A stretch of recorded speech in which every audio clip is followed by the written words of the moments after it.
What do you mean she's missing?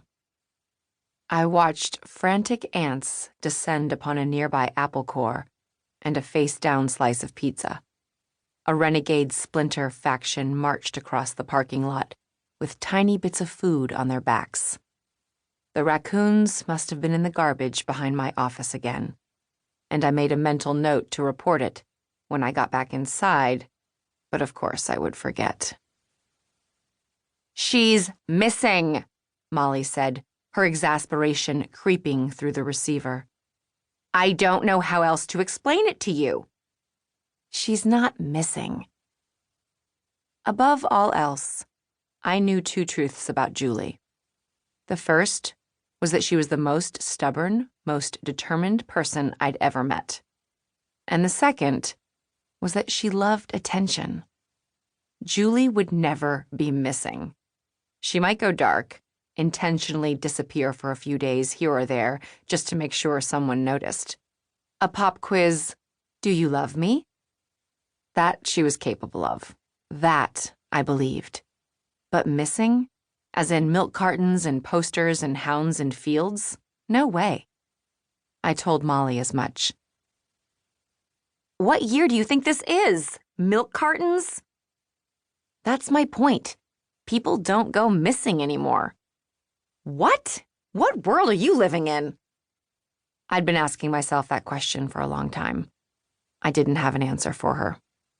"She left her house last Friday morning to go hiking, and she never came back. Tristan filed a missing person report.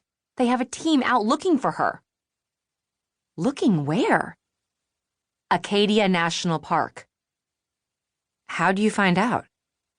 "He called me." "He called you?" "I don't know why me, Elise, so don't start."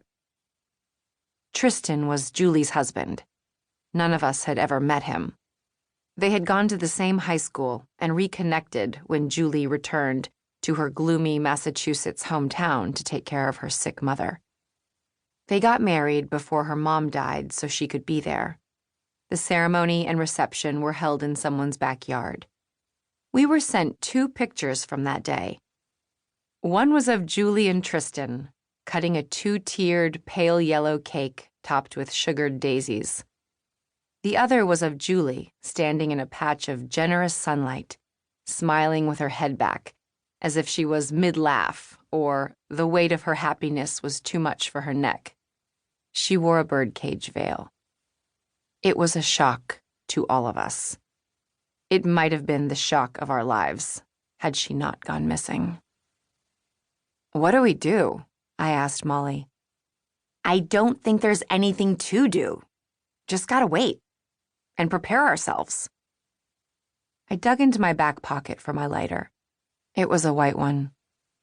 Julie once told me white lighters were bad luck. I cleared my throat. "It's been how many days? 4? 5? "I thought you'd be freaking out." "Have you told Mae?" "Are you smoking?" she asked me. "No."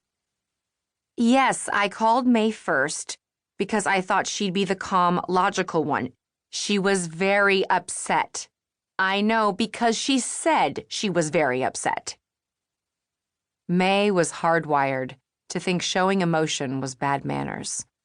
She had a sensitive nature, but she tried her best to suppress it. She never wanted to put anyone out by acknowledging she had feelings of her own. An airplane groaned somewhere above the clumpy gray clouds. The rush of nicotine distracted me, and I missed something Molly said. "Sorry?" She scoffed. Molly was the funny one, so it was easy to forget that when she wasn't being funny, she was being mean. She was capable of empathy, but on a case-by-case basis. Childhood bone cancer had taken her left leg below the knee, and sometimes she joked that was where all her patients had been. "This is serious." "I know," I said, the lie leaving a chalky residue in my mouth. She wasn't missing. This was classic Jules. She could fool Molly and Mae, but not me.